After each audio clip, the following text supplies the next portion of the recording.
আমরা মাননীয় প্রধান উপদেষ্টার পদত্যাগ চাইনি, এখনো চাই না। मुसलमान के हर फिरके ने एक दूसरे को काफिर कहा, वही एक काफिरी है जो उसने हम सबको मुसलमान कहा। সবার বিচার করা হবে এই দেশের আদালতে খুনি শেখ হাসিনার এবং তার সরকারের তার দোসরদের প্রত্যেকটা অপরাধের বিচার করা হবে ইনশাআল্লাহ। আমরা গণতন্ত্র চাই, আমরা সাংবিধানিক অধিকার চাই, গণতান্ত্রিক অধিকার ফিরে পেতে চাই।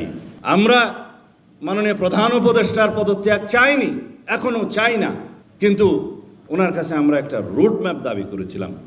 এখন বিভিন্নভাবে আমরা শুনতে পাচ্ছি বিভিন্ন রকমের চক্রান্তের মধ্য দিয়ে এই সরকারকে বিভিন্নভাবে ভুল বোঝানো হচ্ছে যে আপনার সরকারকে কাজ করতে দেয়া হচ্ছে না। সঠিক নয়।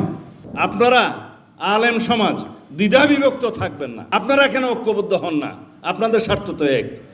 আমি শুধু আল্লামা ইকবালের একটা শের পড়ে আপনাদের এখান থেকে বিদায় নেব যে মুসলমানকে हर फिरके ने एक दूसरे को काफिर कहा, वही एक काफिरी है जो उसने हम सबको मुसलमान कहा। অথচ আমরা সেই মুসলমানরা একত্রিত হতে পারি না।